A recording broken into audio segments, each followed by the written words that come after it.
Manu Gonzalez untuk kali pertama memenangkan balapan pada Moto2 2024 di Moto2 Jepang usai mengalahkan Ai Ogura dan Philippe Salak. Sebelum Moto2 Jepang, Manu Gonzalez dilaporkan mengenakan hachimaki, pita tradisional Jepang yang dikaitkan dengan pasukan militer negara tersebut selama Perang Dunia II di grid.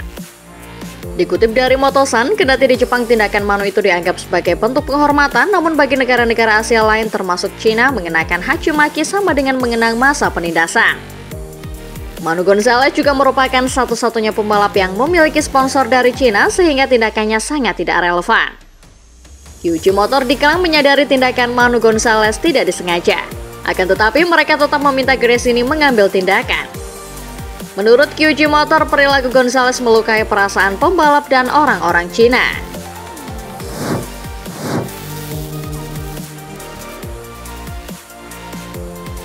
Bayang-bayang jadi pengangguran tengah mengancam Fernandes yang sudah pasti terdepak dari timnya saat ini gas-gas Factory Tech 3. Masa depan juara dunia Moto2 2022 itu terancam suram lantaran tidak ada tim yang menampungnya pada musim depan.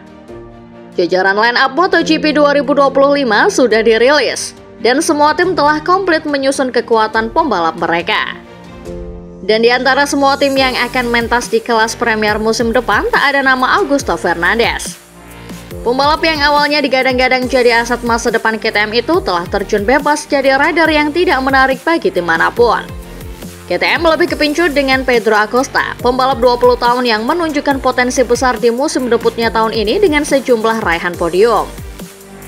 Adapun Tech 3 selaku tim satelit KTM juga lebih pilih pembalap-pembalap lebih berpengalaman yaitu Enea Bastianini dan Maverick Viñales.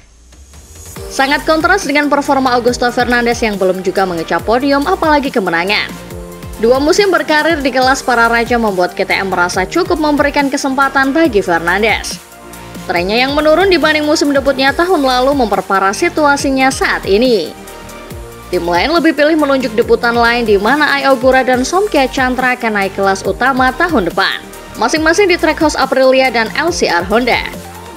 Sempat ada opsi Fernandes bisa jadi tetap mentas di kelas utama pada tahun depan tetapi sebagai test rider alias pembalap penguji. Opsi jadi pembalap penguji Yamaha muncul setelah Cal Crutchlow tak sanggup meneruskan profesinya akibat cedera. Sayang seribu sayang, setelah beberapa saat peluang ini juga tertutup bagi Fernandes. Penyebabnya, Yamaha sempat memanggil mantan pembalap kawakan MotoGP Andrea Dovizioso untuk menggantikan peran Crutchlow dan menguji M1. Hasilnya impresif walau Dovizioso terhitung tidak menyentuh motor MotoGP selama 1 tahun lebih. Bahkan, Direktur Teknis Yamaha Massimo Bartolini kaget dengan kecepatan yang ditampilkan Dovizioso meski dirinya tidak mengendarai motor MotoGP selama lebih dari setahun. Bartolini menyebut Dovizioso hanya tertinggal 1,5 detik dari pembalap tercepat. Ditambah lagi dengan feedback pernyataan Dovi yang sangat berbobot dan pengalamannya yang luar biasa. Bartolini pun ingin Dovi menguji motor Yamaha secara rutin di masa depan. Pernyataan Bartolini itulah yang mematahkan rumor dan harapan Fernandes untuk bergabung jadi tim penguji. Bisa jadi opsi kembali ke kelas Moto2 diambil pembalap asal Spanyol tersebut. Namun Fernandes pernah bilang bahwa dia belak-belakan enggan kembali ke kelas menengah. Jika demikian, sekarang opsi terakhir yang mungkin masih terbuka untuknya di tahun 2025 adalah pindah ke WSBK. Namun proses mencari tim di WSBK juga tak akan mudah dan butuh negosiasi panjang.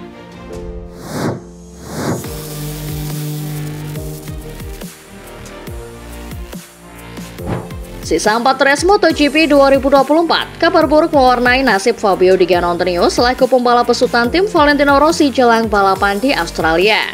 Rider yang akrab disapa Fabio Di Gia terancam tidak bisa merampungkan gelaran MotoGP 2024 gara-gara cedera bahu yang ia dapatkan saat mengikuti MotoGP Austria beberapa waktu lalu. Dikabarkan, rider yang kursi Gresini-nya direbut Marc Marquez ini tengah melakukan pemeriksaan terkait cedera yang menimpanya. Sedikit mengulik kondisi Di Gia beberapa waktu terakhir ini, menurut laporan Speedweek, pembalap nomor 49 itu sejatinya mengalami penurunan. Akan tetapi ketika mentas di MotoGP Jepang pekan lalu, ex-pembalap Gresini Ducati mengaku bahwa pace balapannya membaik.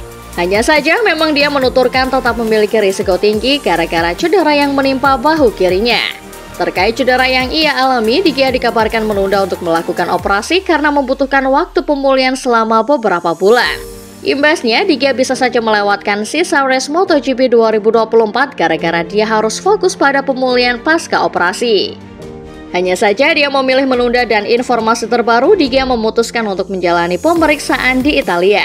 Diprediksi dari pemeriksaan tersebut ada kemungkinan besar Di Gia akan naik meja operasi untuk memulihkan bahunya. Namun keputusan Di Gia belum diketahui terkait akan melakukan operasi dengan catatan kehilangan kesempatan mentas hingga akhir musim atau menundanya. Tapi sebagai rider Ducati yang akan diberikan motor spek pabrikan pada MotoGP 2025, Di Gia juga memikirkan untuk segera memulihkan kondisinya sebelum tes pramusim. Jika menilik kalender MotoGP 2025 sementara, jadwal balapan musim depan cukup padat ditambah dengan uji coba motor barunya. Andaikan dokter yang memeriksa Di Gia memberikan sinyal untuk operasi, maka kemungkinan besar rider besutan tim Rossi ini akan absen seluruh seri terakhir MotoGP 2024. Yang mana agenda balapan MotoGP 2024 tinggal menyisakan 4 seri lagi yang dalam waktu dekat akan berlangsung di Australia, Thailand, Malaysia, dan Valencia.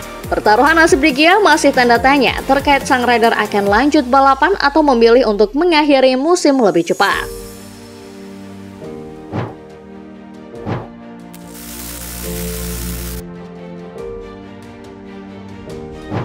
Pedersen mengatakan bahwa pabrikan Austria itu harus membuat perubahan radikal pada motor MotoGP-nya untuk kembali menjadi pesaing podium pada paruh kedua 2024. RS16 memulai musim sebagai salah satu motor paling kompetitif di grid, dengan Brad Binder finish kedua pada seri pertama MotoGP 2024 di Qatar. Rookie Tech 3 Pedro Acosta kemudian berhasil meraih podium Grand Prix berturut-turut di Portugal dan Amerika Serikat. Namun, selain beberapa podium sprint, KTM tidak mencetak podium GP lagi hingga Acosta berada di posisi ketiga di Aragon. Sejak saat itu, pembalap Spanyol tersebut kembali dalam performa yang jauh lebih kuat. Dalam beberapa minggu terakhir, KTM telah memperkenalkan sejumlah hal pada motornya, seperti paket aero baru dan sasis baru yang disukai Acosta. Acosta menjadi pemimpin pembalap KTM setelah meraih pole position pertama pada MotoGP akhir pekan lalu pada MotoGP Jepang 2024. Dia berada di jalur untuk meraih kemenangan sprint pertamanya ketika ia terjatuh dari posisi terdepan pada akhir balapan. Ia sama kuatnya pada tahap awal Grand Prix saat berada di posisi kedua sebelum terjatuh lagi. Meskipun ia telah terjatuh dalam 3 dari 4 Grand Prix terakhir, kecepatan Acosta terus membuat orang-orang di pedok dan di KTM terkesan. Pedrosa mengatakan bahwa pembalap rookie berusia 20 tahun itu semakin menjadi pemimpin di KTM seiring berjalannya musim.